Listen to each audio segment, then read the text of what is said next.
Fallout. The post-apocalyptic nuclear world returns with its prime TV show and has made more of an impact than the nukes that made the show possible. It's a world of every genre. This series is so wacky and crazy that it doesn't feel real sometimes. There are aliens and Roman centurions and military troopers in the same game. There are dinosaurs and ghouls that will rip your Iron Man armor to shreds if you're not careful. It's hard to look at Fallout and not be intrigued by the world. So what makes these games so good, and why is it as famous as it is? And why does the Fallout show stay so true to these iconic games?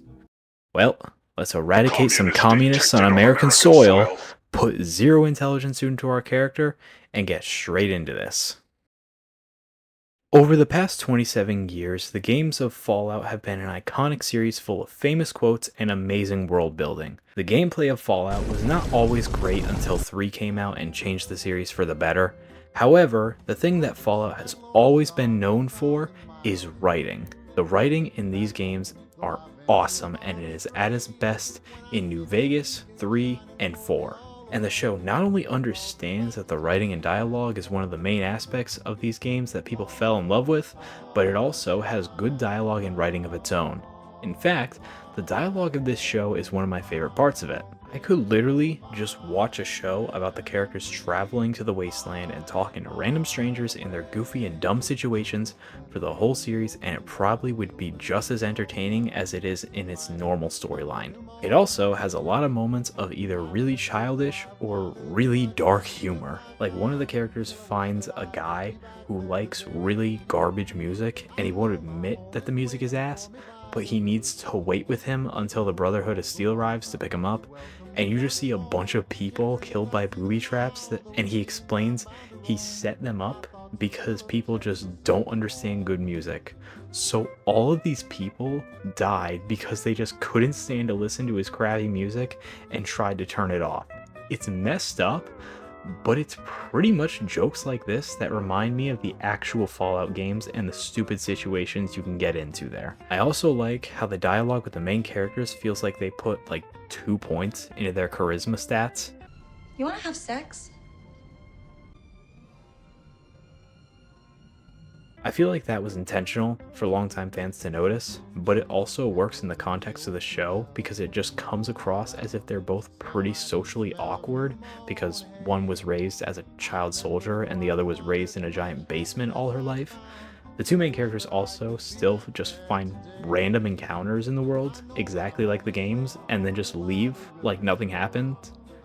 Just like the game, it's no wonder the Fallout servers increased dramatically in the past month. People saw this show and were reminded of what made the game so awesome and wanted to relive the magic that captured their hearts from the series. Another part of the show I have to mention is the characters. For me, characters make or break a show or movie. And that's just how I've personally always been when it comes to TV shows and movies. If you have the best story ever written, but the characters are ass, I don't know, the whole thing just falls a little flat for me. There are 3 main characters in the show, with the primary focus being Lucy. Lucy's a good main character. She's been sheltered all her life and is socially awkward, which fits really well as a Fallout character. And she only comes to the surface to save her dad after he gets kidnapped by raiders, which I'll try and mention as least as possible to keep this review as spoiler-free as possible. The second main character is Maximus. He's a squire from the Brotherhood of Steel and a child soldier who was found in a nuclear war zone when he was a boy. He has a mission to capture the Doctor for the Brotherhood after being assigned to a company at night. He was one of my favorite characters in the show, mainly because of how he develops throughout the season. He goes from being like a good soldiers follow orders type of guy to actually finding a purpose in life rather than just taking orders from the higher ups in the Brotherhood. But the third character is the main reason I wanted to mention the 3 main characters in the first place. The Ghoul. The Ghoul is the best character in this show, and it's not even a competition. Walton Goggins killed it in this show. I never thought I would be rooting for such a diabolical character when you first met him, but this show does an awesome job making him seem real and badass. Every scene he's part of is equally terrifying and cool at the same time. I can say this show does a great job with its main cast. However, the side characters are a bit one dimensional. They kind of just have one personality quirk, and that's pretty much it to them. But the main cast makes up for the side characters being a little weak, so I will give them a pass on that. The Fallout games always had subtle and fantastic world building as well.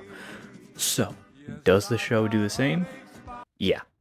Yeah, it does. The show is slowly unraveled through the eyes of Lucy, and as she learns more about the world, so does the audience.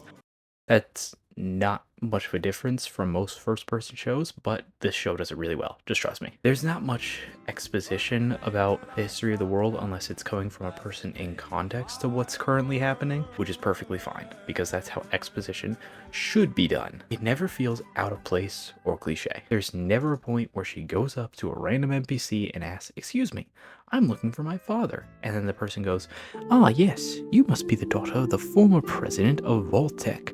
I remember it like it was yesterday in 1986." Nothing like that. The world feels gritty and playfully twisted. The show is also really gory. I almost forgot that you can straight up blow people's limbs off in the games. Also, while on the topic of the world building, I like how the different environments are almost right next to each other. Like, someone will be wandering through the desert and a mile away is just a vibrant and lush forest full of mutant frogs. You know, when you watch a video game movie or show, not you, and you can just tell whether or not somebody had passion behind what they were creating or not. Fallout is not like that. Have you ever just watched a movie or show and you just can tell that the creators never touched the video game in their life? Yeah, Fallout was made by people who played the game and understand the world and atmosphere of what they were adapting. They looked at that and said, "Oh yeah, we can make a show out of this." Overall, this show absolutely feels like the Fallout games, and it reminds me of the gigantic and diverse world that I fell in love with. By the end of the show, I had barely noticed that I had already watched 8 episodes. This show felt like it was over way too fast, and it was 8 hours long. When I watch a show and barely feel like I even scratched the surface of what I want to see, that's a really good sign. I have given this show some thought, and as far as video game adaptations go, this one is up there as one of the most faithful to the source material. It's not a bad thing to deviate from the source material as long as it makes sense in the context of the show or movie, but as far as Fallout is concerned, it remained faithful to the story and vibe to the games and somehow made another story that was grounded, fun, and realistic. I absolutely recommend this show to any longtime Fallout fan, or in general if you are looking for a good show to watch. Anyone can pick this up, and if this show doesn't pique your interest about the games, I don't know what will. So, with that being said, I'm gonna give Fallout a 9 out of 10. Give it a shot, enjoy it, and Awe, true to Kaiser.